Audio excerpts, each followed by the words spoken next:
अहिले अब निर्वाचन झ्याप्पै लाग्यो।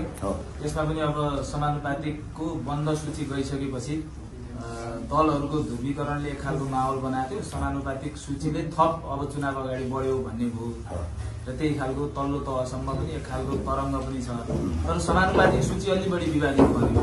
यो जुन समानुपातिकको मर्म भावना हो त्योभन्दा विपरीत खालको नाम अलि बढी एलिटहरू नै आए जो चाहिँ प्रत्यक्ष लड्न सक्थे भन्ने छ। अलि बढी आलोचना भयो। यसको जवाफ दिएर सुरु गरौँ। एउटा कुरा त यो पछिल्लो परिस्थिति जुन राजनीतिक घटनाक्रमहरू भए र विशेष गरेर हामी नयाँ भनौँ चाहिँ जसरी एक ठाउँमा उभिएर जाने भन्ने हाम्रो निर्णय अलिकति छोटो समयमा भयो। त्यसले हामीलाई अलिकति तयारीमा हाम्रो समय नपुगेको जरुर हो र हामीले के पनि भनेको छौँ भने अहिले सार्वजनिक चासोमा आउनुभन्दा अगाडि नै हामीले यो चाहिँ रिभ्यू गर्ने टाइम हुन्छ भन्ने कुरालाई मध्यनजर राख्दै अहिले चाहिँ किनभने तपाईँले थाहा पाउनु कुलमानजीसँग त हामीले 11th आवरमा गऱ्यौँ नि त। उता सूची बुझाउनु छ यता हामी सहमति गर्दै थियौँ। यी विभिन्न कारणहरूले गर्दा हामीले चाहिँ त्यहाँ केही समस्या भयो भने हामी हेर्न सकौँला भनेर हामीले भनेकै छौँ। रासोपासँग विधि छ। विधिभन्दा बाहिर कुनै हालतमा रासोपा जाँदैन। परिवारवादमा रासोपा स्पष्ट छ। विधानले नै दिँदैन। कथम कदाचित यी सबै विधिहरू नागेर कोही चाहिँ जानु नै भएछ भने पनि राइट टु रिकलको व्यवस्था रासोपाको विधानले गरेको छ। त्यो अभ्यास हामीले अघिल्लो प्रतिनिधि सभामा गरेकै हौँ। त्यसले गर्दाखेरि हामी सचेत छौँ। तर यो समयले गर्दाखेरि हामीले यो अझै 2 दिन अरूकै केही विवादहरू छन् कि अझै केही पनि आउँछन् कि भनेर हामी वेट गरिरहेका छौँ। यो 2 दिनमा हामी देखिएका जति पनि जायज गुनासोहरू छन् सबै सम्बोधन गर्छौँ। हामीले बोक्नुपर्ने एउटा पनि मान्छे छैन। पार्टीले एउटा कोही मान्छे छैन। किनभने विधानले नै यसलाई स्पष्ट पारेको हुनाले साथीहरूलाई निरोधक हुन्छु। तर यो लोकतन्त्रको एउटा सुन्दरता यो हो कि गुनासोहरू आउन थालेको छ। आएपछि त्यसलाई अझ सहजीकरण त्यसलाई समाधान गर्न सहजीकरण हुने जुन एउटा लोकतान्त्रिक अभ्यास अहिले हामीबाट सुरु भएको छ यो खबरदारी हाम्रो लागि सुवर्ण अवसर हो। म खबरदारीका लागि धन्यवाद दिन चाहन्छु। तर कुनै त्यस्तो समस्या आउनेवाला छैन। हामी 2 दिन अझै कुरिरहेका छौँ। जस्तो अब क्रम संख्या त सच्याउनु होला। नाम नै अब त्यस्तो पनि छ। तपाईँहरूले रोज्दाखेरि नि अलि बढी चर्चामा रहेका अलि बढी धनाढ्य भएका पात्रहरू रोजेको देखियो। त्यसमा किन त्यस्तो भयो?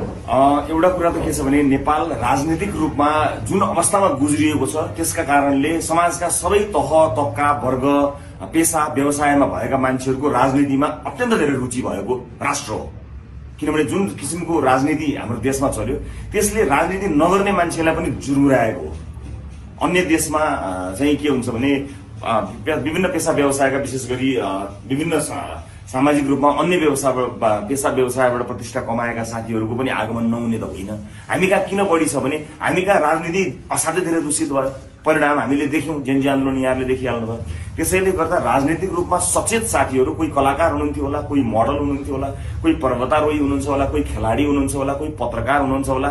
स्वाभाविक रूपमा मुलुकको चिन्ताले गर्दा यो अलिकति संक्रमणकालीन अवस्था भएको हुनाले सबैले यो पुरानो दलको दबदबा हटाउनको निमित्त सबै अगाडि बढेको यो संयोग हो। किनकि राष्ट्र त्यो मोडमा छ अहिले।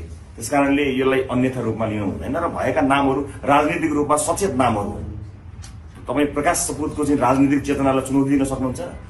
तपाईँ अन्य साथीहरू हुनुहुन्छ जसको नामहरू तपाईँले सुनिरहनु भएको छ, क्रिकेटर हुनुहुन्छ, उहाँको राजनीतिक चेतना अब्बल छ। त्यसभन्दा पनि बाहेक काहीँ कतै केही अन्यथा भएछ भने हामी सच्याउने ठाउँहरू छँदैछन्।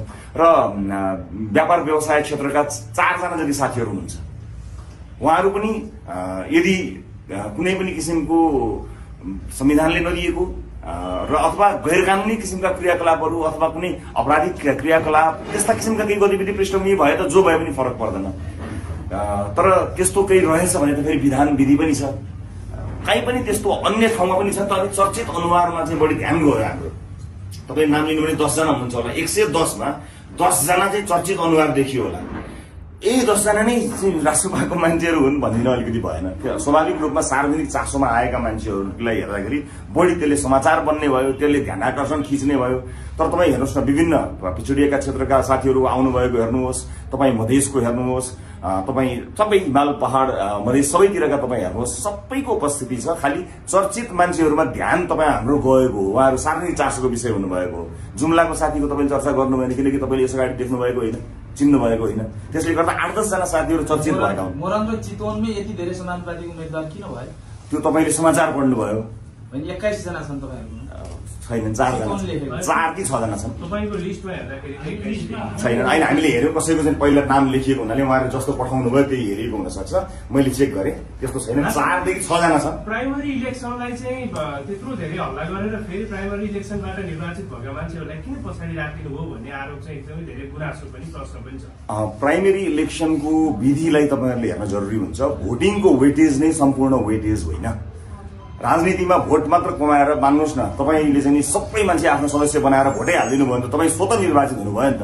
त्यस कुरालाई पनि मध्यनजर राख्दै वेटेज राखेको छ। 50% मात्रै भोटिङको, बाँकी सबै उहाँहरूको पोलिटिकल प्रोक्सिमिटी लगायत विभिन्न अन्य चिजहरूलाई त्यहाँ वेटेजहरू दिइएको छ। त्यस कारणले त्यो भोटिङ मात्र सार्वजनिक भयो जिते उनीहरूले भन्ने जुन लागेको छ त्यस्तो होइन। प्राइमेरी नयाँ विधि हो, यसमा समस्या छन्, फेरि पनि प्राइमेरी नै गर्नुपर्ने हुन्छ। हामीले अघिल्लो पटक योभन्दा धेरै समस्या थियो, हल गर्यौं। यसपटक पनि समस्या आएका छन्, हामी त्यसलाई हल गर्छौं। म तपाईँलाई यदि विश्वस्त गराउन चाहन्छु, मलाई थाहा छैन कति ध्यानपूर्वक आज तपाईँहरूलाई मैले गरेको प्रश्न उत्तरलाई आम सर्वसाधारणले हेर्नुहुन्छ।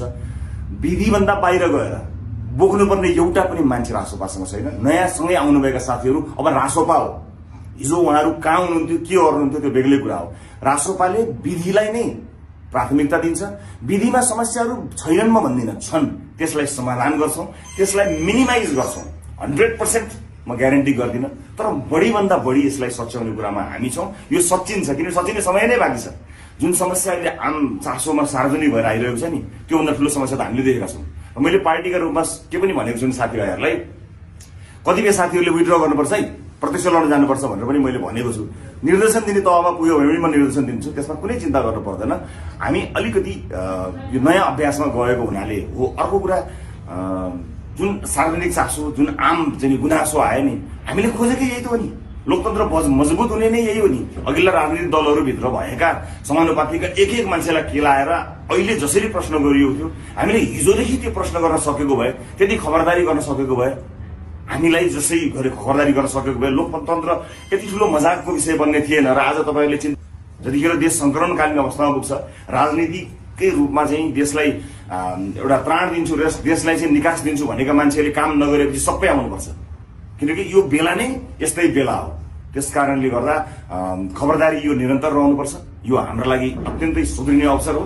खबरदारी यति धेरै हुनुपर्छ कि गलत गर्ने, कहीँ कतै ओहो बर्बाद हुने भयो भन्ने कुराको एउटा चेत, एउटा चाहिँ त्यो गलत गर्न गरिँदैन अब भन्ने कुरा चाहिँ हरेक राजनीतिक दललाई चाहिँ लागोस्। त्यो ढंगले खबरदारी अझ हुनुपर्छ। प्रेस जगतबाट, नागरिक समाजबाट, सबैबाट हुनुपर्छ। त्यसकारण म एकदमै धन्यवाद दिन चाहन्छु र म निर्धक्क र विश्वस्त हुन के अनुरोध गर्न चाहन्छु भने, हामीसँग जुन समय बाँकी छ त्यो समयभित्र देखिएका चिजहरूलाई हामी करेक्सन गर्छौं। हतार अलिकति यो एकदमै हामीले एउटा ध्रुवीकरणको अवस्थामा पुगेका कारणले गर्दाखेरि कतिपय कुरा हामी समय नै हुन सकेन, तर सच्याउने समय हामीसँग छ। तपाईहरूले र आम सर्वसाधारणले जुन परिवर्तनको अपेक्षा गर्नुभएको छ, नयाँ पनि उस्तै भनेर भन्ने अवस्था रहँदैन। केही समस्या फेरि पनि रहन्छन्, तिनलाई सुधार्दै जाने म सम्पूर्ण सरकारवालाहरूलाई तपाईहरुकै मार्फत आजकै यही पत्रकार साथीहरुसँग यो भेटघाट माध्यमबाट नै म स्पष्ट पार्छु। थप केही छन् भने भन्नु होला।